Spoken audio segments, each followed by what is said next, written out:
Ito yung aking original na Basto Jutako Senior line. Anak mismo ng original Basto Jutako Senior. Ito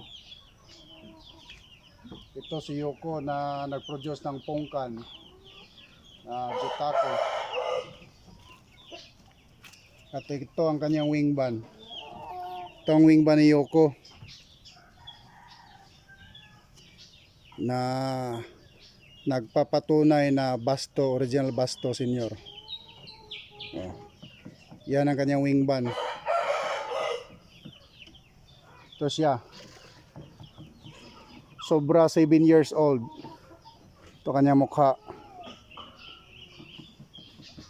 Ito si Yoko. Kaya sa nagsabi na ang pure Jutako Shamo ay hindi Japanese Shamo at hindi Tanaka Shamo line, ito lang masasabi ko. Pang ilang generation na kaya yung breeding materials mo? Itong sa akin, ito, anak mismo ng original Basto Jutako Senior. Ito.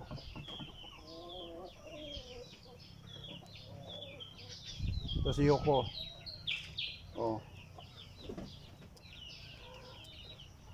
Yan.